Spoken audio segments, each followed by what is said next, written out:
अस्सलाम वालेकुम dear students. आज के इस लेक्चर में हम लोग इंग्लिश लिटरेचर के एक famous novel a passage to India पर बात करेंगे। This novel is written by the E.M. Forster. E.M. Means Edward Morgan Forster.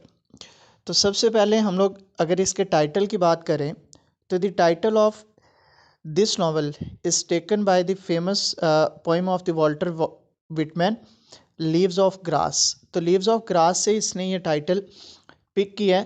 तो वॉल्ट विटमैन ने सबसे पहले अपनी इस पोइम में जो टाइटल इसके लिए जो लाइन इस्तेमाल की है, it is as an the passage of soul to India. तो 4 दफ़ा उसने ये लाइन अपनी उस पोइम में रिपीट की है। इसी तरह से जब वो आगे दूसरे पार्ट की तरफ मूव ऑन करते हैं, because it is one of the most lengthy poem of the Walt Whitman's works. तो दूसरे कैंटो में जाके वो इस लाइन को passage of soul to India को चेंज कर देता है passage to more than India. तो वो 2 दफ़ा इस लाइन को रिपीट करता है कि मीन्स के टोटल जो है ना वो ये दोनों लाइंस मिला के 6 दफ़ा इस्तेमाल करता है अपनी उस पोएम्स में, लीव्स ऑफ ग्रास में। तो वहाँ से E.M. फॉस्टर ने इसका टाइटल जो है ना वो उसको पिक किया है। और उसके बाद अगर हम लोग इसकी डेडिकेशन की बात करें ना, तो कहा यह जाता है कि E.M. फॉस्टर जो है ना उसने अपना ये नावल अलीगढ़ यूनिवर्सिटी के चांसलर थे सैयद रॉस महमूद ख़ान, तो उन्होंने अपना ये जो नावल है ना वो उनको डेडिकेट किया है। उसके बाद जैसे ही हम लोग आगे मूव ऑन करते हैं तो आगे हमारे पास जो इसका फुल टाइटल है वो आपको ऑलरेडी बता चुका हूँ कि पैसेज टू इंडिया है। उसके बाद हमारे पास type of work it is as an the novel, modernist novel है, साइकोलॉजिकल नावल है, और उसके साथ साथ इसमें कुछ हिस्टोरिकल फैक्ट्स के बारे में बात की गई है। हिस्टोरिकल फैक्ट्स इसमें कौन से हैं उसके बारे में भी आगे चल के हम लोग बात करते हैं कि किस तरह से जो है वो जब ब्रिटिश कॉलोनाइजर्स जो है वो सब कॉन्टिनेंट में आए थे तो उन्होंने उसके बाद कैसे किस तरह से इंडियंस और उन सब के जो बेसिक राइट्स थे उनका इस्तेहसाल किया था। Time and the place of publication की अगर हम लोग बात करें तो बुनियादी तौर पर कहा यह जाता है कि इसका कुछ पार्ट जो है वो E.M. फॉस्टर ने इंडिया में कंप्लीट किया था, और कुछ पार्ट इसका कि जैसे इसकी ट्रैवलिंग हिस्ट्री है E.M. फॉस्टर की, तो वो जब इंग्लैंड मूव ऑन किया था ना उसने, तो वहाँ पर उसने कंप्लीट किया था कि 1912 से 1924 के दरमियान में उसने ये नावल कंप्लीट किया था। और इसकी जो ओरिजिनल पब्लिकेशन डेट है ना इट इज़ एज एन दी 1924।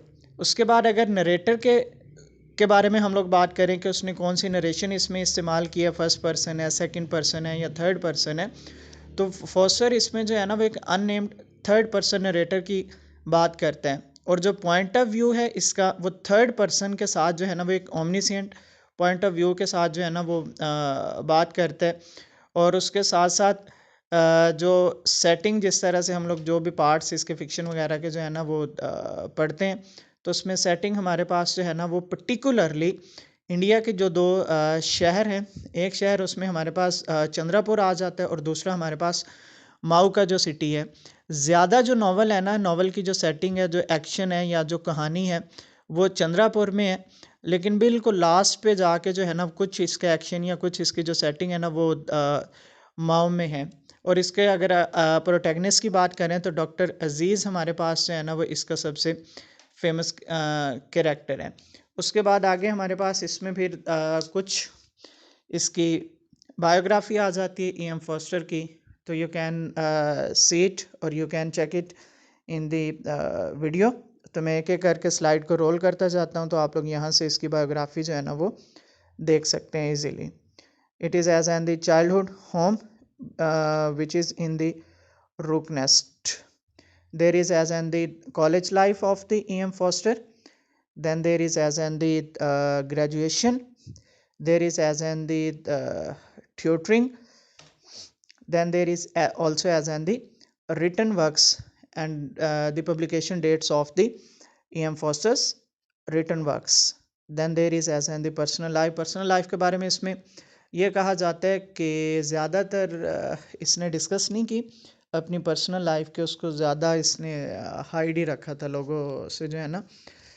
उसके बाद then there is as and the travel, क्योंकि इसने ट्रैवलिंग जो है वो इंडिया 2 दफ़ा आया था E.M. फॉस्टर के। एक दफ़ा इसने 1912 में जो है वो ट्रैवल किया था इंडिया, और अपने एक दोस्त था मसूद, उसके साथ जो है वो आता है।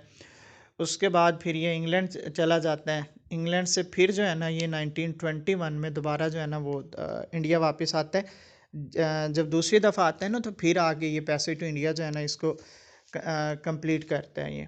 उसके बाद 1984 में अ पैसेज टू इंडिया के ऊपर एक मूवी भी जो है वो बनाई गई थी, then there is and the death and the reputation. So ये इसका थोड़ा सा जो है वो इनिशियली इंट्रोडक्शन है। बाकी हम लोग अभी दूसरी वीडियो में डिस्कस करते हैं।